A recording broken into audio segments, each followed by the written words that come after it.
What's going on, boys? NealGuides here. Welcome back to the video. In today's video, we're going to go over a defender tutorial in terms of defending, how to defend, top 4 tips to help you stop conceding. Now, the first thing I want to go over is teammate contain. You're going to see in this clip, teammate contain, I'm sure you've seen it before, is that green icon that you press that's above the player's head.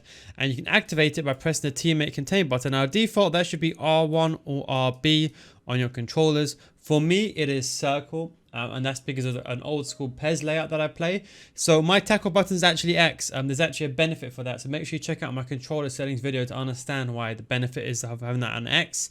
But don't change the controls. But whenever you see the circle button, it means R1 or RB. Now, what teammate contain does is that the player that's off the ball, it's not the player that's selected, the player that's off the ball will go and apply pressure. Now, this is very, very effective. Now, maybe this is a bit of an overused example, but as you can see over here in this situation, my player is running this way. Now I'm going to man mark the striker, and then I'm using teammate contain, so the R1 button or the RB button by default, to go and apply pressure to the ball holder. And you see the player with the green arrow above his head, you see how he runs out and he applies pressure, and that way it allowed me to prevent that first time pass, because if I never did that, he would have made a first time pass. Now you can see, now I can start pressing, and you can see, watch, I'm with the player in red inside the box, and what I'm doing is I'm applying pressure and I'm man marking middle area. See that here? Then what I do is now is I switch to this player, and then now this player's got the green mark above his head, and I'm applying pressure like so.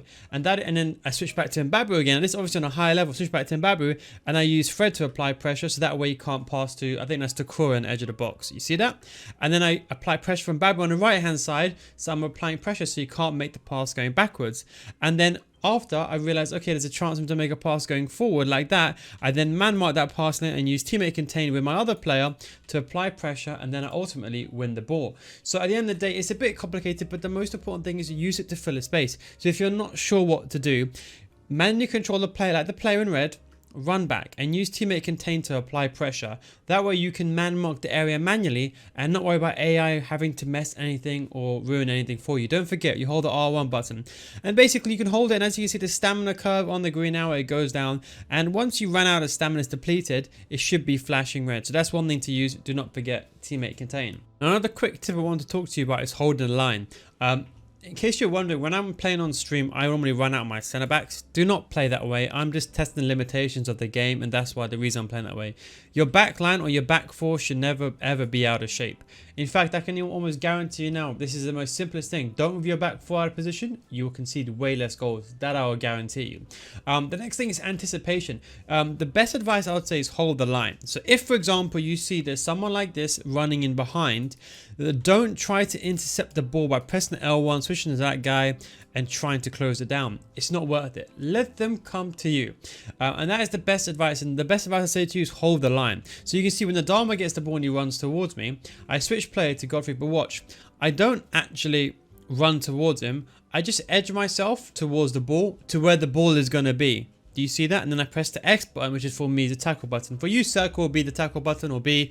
But there's a reason why I have an X. Again, refer to my controller videos and my other videos on my channel for that. And of course, you can check other tutorials on my channel as well. Don't forget to subscribe as well. But you can see I basically edge myself into the ball, and what that means is I have a less chance of the ball deflecting away. If in a situation I was to run towards the ball, let's say for example over here, there is a big chance that I might try to make a tackle and the ball can just rebound away. Does that make sense? So this way, at least the ball comes towards me and I can very easily collect it. And the benefit of pressing X as my tackle button is that it registers as a pass, not a tackle. So that's the benefit of having the X on the tackle button. But that's the most important advice. Hold the line. Another thing I wanted to go over is holding the line, but also defend the angle towards goal. One of the biggest mistakes single-handedly throughout the FIFA series is people, their aggression towards the ball carrier. Now, there is a place, a time and a place. But when you're inside the box, your priority should be to cut the passing lane, or to the striker, or to defend the angle towards goal. Now, if you draw, for example, from the post towards the ball carrier, 2 players, that is in a sense the radius he can shoot at. Now, your job as a defender is not to just run towards him. Your job is to basically curve your run and then apply pressure. A lot of players, they just run to the player or to the ball straight away. What you want to do is you want to first of all block the shot towards goal and then go towards a player. Now the reason you do this is if he tries to take a shot, the ball will just rebound off you. But that is the way how you safely try to retrieve the ball. I've seen the ball, for example, in this region over here, and someone's defending over here. And what a lot of players will do, let's say that's the opponent, right? And that's the ball, and that's your player. A lot of players will just run to the ball straight away, and the player will just zip past on either side. But if you curve your run like this, that way he can't shoot towards goal from any of these angles. You can't expect that finesse shot to go in because you're blocking the angle. So block the angle first. So you can see, for example, like here, I close him down. But you see, I don't aggressively go towards the ball. I'm cutting him down. I know he's going on his left foot. So I shift downwards. That way he tries to take a shot on his left foot. I am blocking the angle towards goal. And then I go towards him. So you see, I prioritize on getting the block first and then winning the ball. Think of your defense like a wall. That's the way you want to defend inside the box. Another example of this can be found here. So you can see it's a typical example where you see them, you'd be overly aggressive like I did with Fred. I tried taking the slide tackle, the wrist didn't work out, and the player went through. Very problematic. Now here I'm left in a situation where I'm getting counter-attacked. I got no right back in place, and I tried to run back. Now this is the thing. You see in this situation, I'm not too sure. I make a mistake, and mistakes happen. These things that happens in a game. Sometimes you might misread the ball, especially when you're new to the game. You might think you get the ball because you got it last year, but this year you can't. But when you're able to react, you press the L1 button like you did. And again, I know Jack Grealish here is right-footed. So my aim is, okay, I know he can take a shot. So I need to block the angle first and close him out. So when he goes on his right foot, watch how I select my player. So I'm going to grind it just a little bit over there. So Wan-Bissaka, I thought I could get the ball. He took a very, very good, I suppose you can say that is a new sprint feature. And then watch, I press the L1 button, switch to my centre back and watch. I don't go towards the ball. I cut the passing lane and angle towards goal first. And that way, if he takes a shot, my player blocks the ball. So this looks like a tackle, but I'm actually blocking the ball first to win it. So you want to use your defensive line like a wall first before you win the ball. So block the angle out first, then advance to your opponent. And the last thing I want to talk about is being reactive. Now, this is an example against a player that did something very, very well. Now, I'm going to let this clip play on so that way you can see what happened first. Let's see if you noticed. And then I had to defend the situation. Now, what essentially happened here was my opponent activated the player lock feature. And the way you can tell this, if you focus on the bottom of the radar. So you can see that's the player that I've selected in the top right corner over here. Then watch, as you can see, that little white icon goes above the player's head for my opponent. That means he's activating the player lock feature and the white icon's not there anymore. And that is your hint to look at the radar. Now, normally on your screen, a little arrow will show that, for example, there's a player that's being selected in the forward area. So the way I react to it is I use my right analog stick and I flick to my left back. So I flick towards the bottom right hand side so I can select my left back. And that way you can anticipate it. The most important thing in defending is being reactive and anticipating the danger before the danger even happens. Sometimes it can't happen to you inside the box, but the key thing is to stop it from happening early on. So you can see, for example, like here, inside the box. Now you can see, I don't know which player is being player locked because I can't see it off my screen. If you use the co-op camera angle, you can actually zoom out and then see the entire pitch.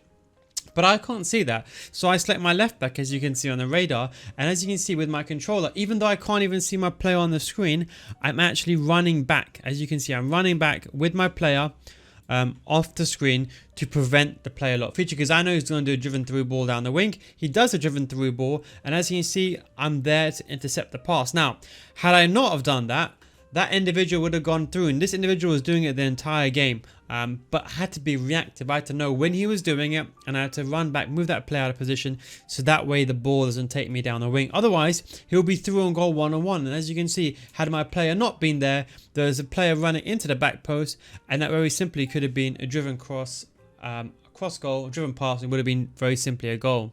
And the last thing I want to show anticipation is over here. For example, here I tried to make the pass. The pass gets dispossessed, and that's my centre back that actually made the pass on the penalty apex. And as you can see, I've lost the ball. I'm now getting counter attacked. And as you can see here, I'm anticipating that he's going to run directly inside, and I run in front of him. Now it looks like in theory, oh look, it looks like I've done nothing. But what it was actually working out the maths. I realized I was getting beaten here, and I tried to run forward. Now I knew realistically that my player was too far away. I pressed the triangle button. That's to bring the goalkeeper out. Ignore that. That's just kind of a bit of a trick that people do, because people look at the radar sometimes to see if you can chip the goalkeeper. I select all my players, and I realized that they're all too slow. Fred is too slow and he's too far away. And what I realized is Wan-Bissaka is then also making a run going forward. So with Wan-Bissaka, I don't run towards the ball. I basically run in front of it, because remember, he's running with the ball. And don't forget, a player running with the ball is slower, but eventually he has to come inside. So the idea is I cut him out earlier before he's got a chance to come inside. And when he's got that chance to come inside, then I take him. So you can see, even with the explosive sprint and super knock on, I still beat him. Anyway guys, thank you very much for watching. Hope these defense tips will help you inside the game. Don't forget to subscribe to my Patreon series, patreon.com/NealGuides, for more videos like this. Thanks for watching, take it easy, and of course, I'll catch you next time.